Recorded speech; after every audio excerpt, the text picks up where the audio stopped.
саламатсыздарбы? Менин атым Тураева Клара, Асан ата биогумус айыл чарба коммерциялык кооперативинин зам директору, основатель. Биз 2013 жылдан бери сөл жылан багып биогумус өндүрүп келебиз. Өндүрүлгөн продукциялар жалаң гана химикатка бышаарын сезип, көрүп, анткенде биз органикага өтөбүз, органикалык продукция өндүрөбүз деп ойлонуп отуруп, ошол 2013 жылы сөл жылан багып биогумус өндүрүп баштадык.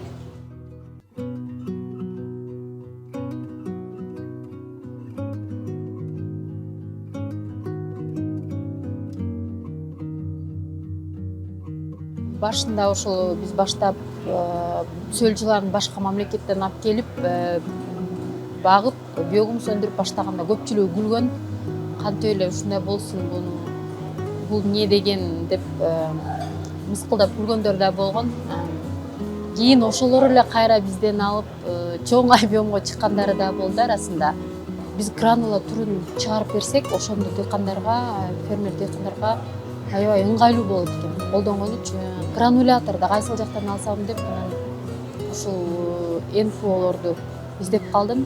Ошол жерден ушул акселерационный программа деп ал жерде ошо зеленая экономика деген да ажаа бар экен да. Мага аябай эле жакты. Заявка таштадым. Таштагандан кийин тез эле көп убакыт өткөн жок, мага чалышты, ушу сиз өттүңүз. Биогумус жөнүндө айтсак, биогумус бул өтө пайдалуу нерсе. Көңдү, алдын кыгын. Сөл жылан обработка кылып чыгарат. Лабораториядан текшерткенбиз полный. Өсүмдүккө керектүү калий, кальций, фосфор, бүт ушу составын, көмүр составы ошондой болуп калат.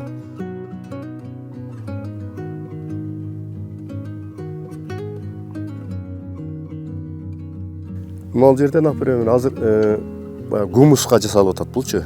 Буну элеп, кийин жеп бүткөндөн кийин гумус жасап чыгып бияка пиширишат.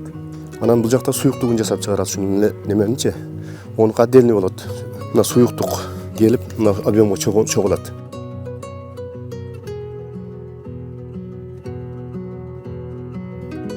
Мында дары берип, тиричилик кылыш элек. Азыр мен только ушул суюктугун берип, жалбырагына. Тагына гумус берип эле нормально эгин алып атам ушул жерденчи. Андан кийин мына пышкан немени мына жерге коет. Мына пишип, готовый сатууга суюктугу.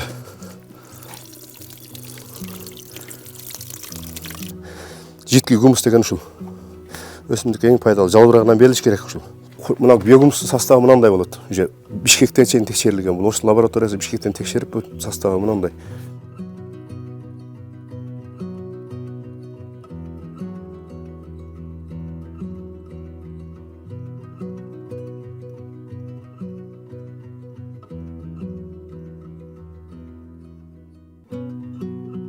НПОлорду издеп отуруп эле ушул акселерационный программаны көрүп калдым да. Бул сайттан көрүп калдым. Сайттан көрүп эле сразу ал жерде отуруп, ал жерде суроолору бар экен, ага жооп берип заявка толтурдум, андан кийин мага чалышты кийин. Ой, акселерация мага аябай чоң таасир этти. Мен ал учурда уже бизнесим болуп атат акырындан. Андан кийин мен өзүмүн бир эңсеп жүргөн бир какой-то каалоолорума жетиштим дагы, андан кийин эле бир калыпта эле уктап калыптым да. Анан акселерация баргандан кийин мен аябай ойго түштү ал жерде. Чоң мотивация алдым да ал жерде, анан сатуулар башталды сразу эле. Программа бүткөнгө чейин 900 000 сатуу кылабыз деп. Андан да ашып кетти, ошо 1,5 миллиондон ашты почти. Анан кийин ан сайын дагы менде мага да энергия, мотивация алып, ан сайын дагы мага күч кирди. Азот, пазот колдонгон менен колдонгон таза болот. Себеби биз өзүбүз негизи буну баштаганда биз негизи башында теплица алганбыз. Дарыдан башыбыз көтөрүлбөйт эле. Барат элек касал түшүптүр деп бир дарыны алып келип, кийин ону сепсең колуң зыян. Эккенден баштап дары жетилет өсүмдүктө, помидор, огурец эккенбиз ага. Азыр эми олорду экпей эле биз гумус жасап атабыз. Кийин гумустан эгип өзүбүз көрдүк эле, көргөндөн кийин гумустун немеси аябай күчтүү неме экен, пайда экен. Анан бизден алып, наоборот, азыр теплица жасагандар бизден алып гумустарды алып барып ошолорду өстүрүп атат. Олор полный мактап атат, себеп атат эгиндердин бар түрлөрүнчү. Каласа гүлдөргө деп алгандарга мындай жасаган. Азыр магазиндерге чыгарып койгон атачы. Мына полияга дегенде мындай чыгарган. Жанагы жеткисин готовый мына. Составтар бүт жазылган.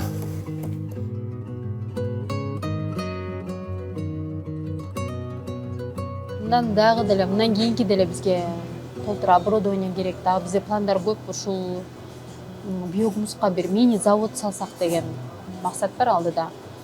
Экологиялык таза продукция өндүргөн мамлекеттердин катарына кирсе деген максатыбыз бар. Себеби ошол байла айтпадымбы, теплица иштетип биз аябай көрдүк кандай химикат кабышат, адамга кандай зыяндуулугу бар.